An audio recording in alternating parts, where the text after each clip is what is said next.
నిజంగా మీరు మాట్లాడారు పాపం ఒక సోదరిమని ఇందాక మాట్లాడుతూ ఇంకా 2035 వరకు మేము ఈఎంఐ కట్టాలి అన్నారు.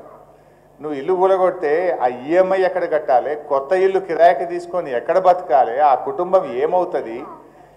ఇల్లు అనేది ఇల్లు కట్టి చూడు పెళ్లి చేసి చూడు అనే ఒక సామెత ఉన్నది. జీవితంలో ఒకేసారి ఇల్లు కట్టారు, ఒకేసారి పెళ్లి చేసుకుంటారు. ఎంత ఉన్నవాడికైనా కలిగిన వాడికైనా ఇల్లు కడితే అప్పులు అవుతాయి, పెళ్లి చేస్తే అప్పులు అవుతాయి. అలా ఎన్నో అప్పులు తెచ్చి రూపాయి జమ చేసి చెమటోడ్చి కష్టపడి ఎంతోమంది ఇల్లు కట్టుకుంటే నువ్వు రాత్రి కూలగొట్టి ఆ కుటుంబాలు ఏమవుతాయి? పాపం ఇందాక ఒక సోదరిమణి అనితాబాయి మిలిటరీ అంటే మనకు తెలుసు. పాపం వాళ్ళు ఎక్కడో దేశ సరిహద్దుల్లో పనిచేసి వాళ్ళకు వచ్చే జీతం తప్ప ₹1 రాదు. ఒక పూట తినక రూపాయి దాచిపెట్టుకొని హైదరాబాద్ పేరు బాగుంది, హైదరాబాద్ ఇమేజ్ బాగుంది, హైదరాబాద్కు పోయి సెటిల్ అయితే మా పిల్లలు బాగుపడతారు, నా పిల్లలు బాగా చదువుకుంటారని కేసీఆర్ గారు గతంలో ప్రభుత్వాలు హైదరాబాద్ ఇమేజ్ పెంచితే ఆ ఇమేజ్ మీద వాళ్ళు ఎక్కడెక్కడోళ్ళు వచ్చి హైదరాబాద్లో సెటిల్ అయితే ఎందుకు వచ్చామరా ఈ హైదరాబాద్కు అని ఆమె ఏడ్చే పరిస్థితి తెచ్చింది రేవంత్ రెడ్డి ప్రభుత్వం యొక్క తుగ్లక్ నిర్ణయాల వల్ల. ఈయన పిచ్చి పనుల వల్ల ఎందుకు వచ్చామరా హైదరాబాద్ కని విధంగా ఇవాళ ఈయన వ్యవహరిస్తే హైదరాబాద్ ఇమేజ్ దెబ్బతింటుంది, హైదరాబాద్ ప్రతిష్ట మసకబారే విధంగా ఈయన ఈరోజు పనిచేస్తున్నటువంటి పరిస్థితి ఉంది.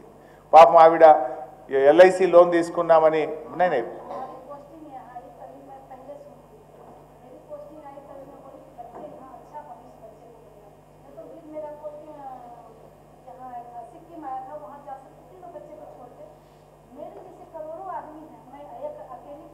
नहीं आप अच्छा बोले,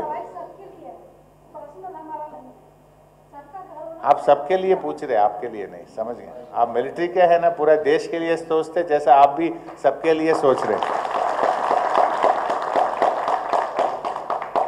సో పాపం ఎంత నిజాయితీగా మాట్లాడుతుందంటే నా ఒక్కదాని సమస్య కాదు, ఇక్కడ ఉండే అందరి గురించి మాట్లాడుతున్నాను అంటుంది. అది వారిలో ఉండేటువంటి జాతీయ ఐక్యత ఎంతో గొప్పగా ఈరోజు ఆవిడ మాట్లాడుతూ ఉంది. బట్ ఈరోజు చాలామంది పాపం 2035 వరకు ఈఎంఐ ఉంది, వారు ఎల్ఐసిలో లోన్ తీసుకున్నారు. ఇంకా కొంతమంది అన్ని డ్యూ డిలిజెన్స్ చేసి మాకు లోన్ ఇచ్చారు. ఇంకా ఒక సోదరిమని మాట్లాడుతూ ఎంక్రోచర్స్ అనే ముద్ర మాకు వేస్తే అసలు మేమేదో దొంగల్లాగా మమ్మల్ని చిత్రీకరించి మేమేదో తప్పు చేసిన వాళ్ళలాగా అసలు మమ్మల్ని ఎట్లా చిత్రీకరిస్తారు? రేపేదైనా ఆపదపడి ఇల్లు అమ్ముకుందామంటే కూడా వీళ్ళు ఎంక్రోచర్స్ అని సమాజంలో రేపు మీ పిల్లలకు భవిష్యత్తు విషయంలో కానీ మీ కుటుంబానికి ఒక ప్రతిష్ట ఒక మరకను అంటించే ప్రయత్నం చేస్తున్నాడు రేవంత్ రెడ్డి. మేము చేసిన తప్పేంది?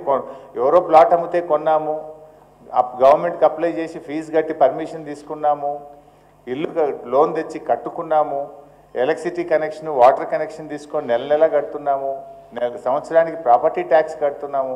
మమ్మల్ని ఎంక్రోచర్స్ అనేటువంటి ఒక ముద్ర వేసి మా కుటుంబాలకు ఒక మరకను అంటిస్తున్నారు, ఒక బాధను కలిగించి సమాజంలో మేమేదో దొంగల్లాగా మేమేదో తప్పు చేసిన వాళ్ళలాగా మమ్మల్ని ఈ ప్రభుత్వం మా మీద ముద్ర వేయడం మంచిది కాదు అని ఒక సోదరిమని మాట్లాడుతూ కూడా చెప్పడం జరిగింది.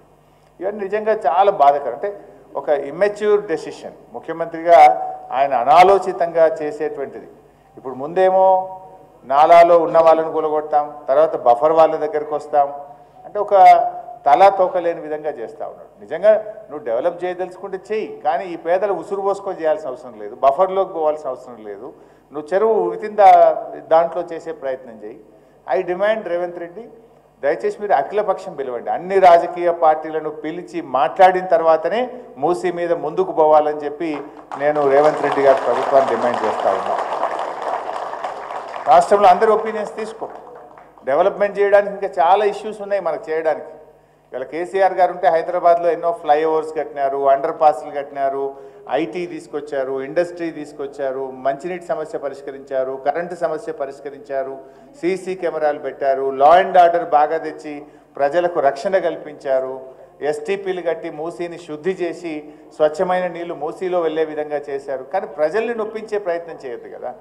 అభివృద్ధి అనేటువంటిది పేద ప్రజల కన్నీళ్ళ మీద అభివృద్ధి జరగకూడదు. అభివృద్ధి అనేది ప్రజలకు మేలు చేసే విధంగా ఉండాలి, పేదలకు సహాయం చేసే విధంగా ఉండాలి. కానీ పేదల ఉసురు పోసుకునే విధంగా వాళ్ళు నేను ఒక అమ్మ చనిపోయినట్టుగా పేపర్లు చదివాను, ఏం పేరు